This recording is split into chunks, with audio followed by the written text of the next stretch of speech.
Hi friends, this is Yamini and I welcome you back to my channel, the Saffron Box.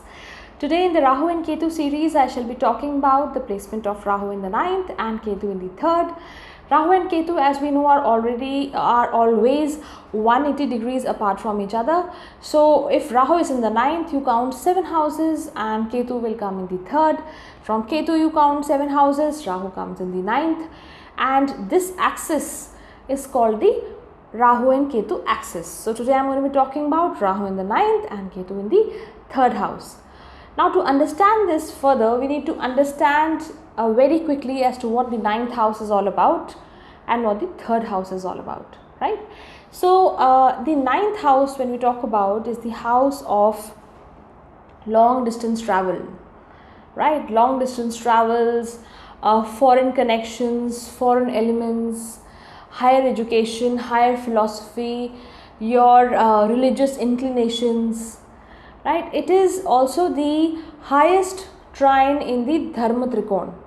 So the 1st, 5th and 9th houses are called the Dharma Trikona, and the 9th house is the highest house here. So it talks about your guru, it talks about your guru's teachings, and most of all the 9th house is taken as the house of luck. So what is your luck factor? How is your luck working for you is what the 9th house and 9th house Lord also talk about. Now when we take the placement of Rahu in the 9th house, what happens is Rahu is a foreign planet. We associate Rahu with all things foreign element, right? So Rahu, which is considered a foreign element, a foreign planet, placed in the 9th house, which again talks about foreign influences, is a good placement, right? And especially if it turns out to be an airy sign, then it's even more better. Okay, now what does Rahu do? Rahu over here makes a person emphasize a lot of higher philosophy, learn a higher philosophy in life. Anybody with this kind of a placement is usually inclined towards religious studies, inclined towards dharmic teachings, etc. But they may not be very orthodox about it, because Rahu is the planet which is not conventional. Okay, it is something which beats conventionality. It is unorthodox. So anybody with this placement, there are high chances. I am not saying that it happens in 100% of the cases, but there are high chances that anybody with this placement questions the religion or the philosophical teachings which they have gone through. There are very high chances that they look at some other religion.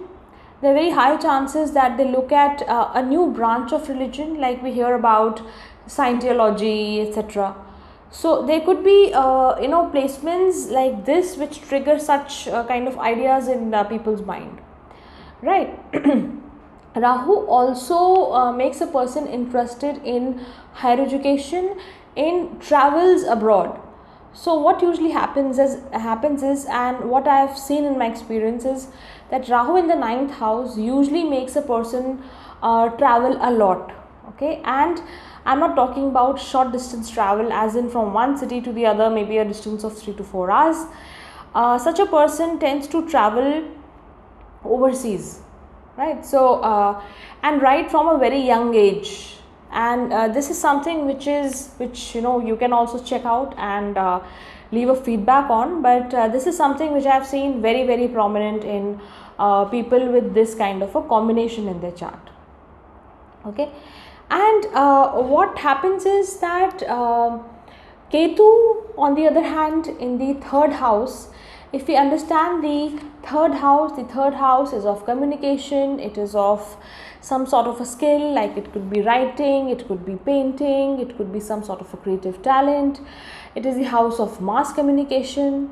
It is the house of younger siblings, of your neighborhood, and more or less the time period which rules over your childhood. So Ketu being there, what happens is that one is not very active during their formative years.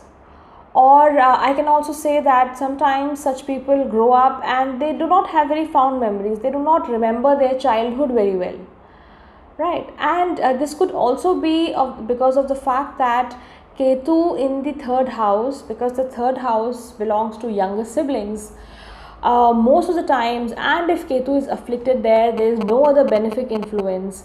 Most of the times what happens is that Ketu in the third does not let a person have a younger sibling, right? So the chances of having a younger sibling are almost nil.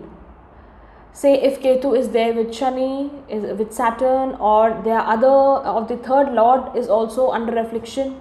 So a lot of times this is what happens. Ketu is it denies the pleasure of having a younger sibling. It denies the pleasure of a good neighborhood around you during your childhood period, right? So this can be rectified, or this could be the other way around, only if Ketu is under some benefic influence. That is when a person is able to take out their creative talents. Because what happens is, wherever Ketu is placed, say in the third house, Ketu stores the memories from your past lives. Ketu stores your hidden talents. Ketu's placement in any of the houses shows that one is already habitual or has already attained mastery over those skills in their past lives, right? So Ketu acts like a warehouse. Ketu acts like a storehouse. So it depends, if there's benefic influence on the third house, such people are able to bring out their creative talents into the world. Okay, so that also depends. I mean, if the benefic influence is of Jupiter, for Ketu it works wonders, right? So for Ketu, I would really say that Jupiter is one planet which is able to control the energies or the negative influences of Ketu very well. And if this aspect of Jupiter, and if the third lord is also well placed, that is when the negative effects of Ketu in the third house are kind of minimized.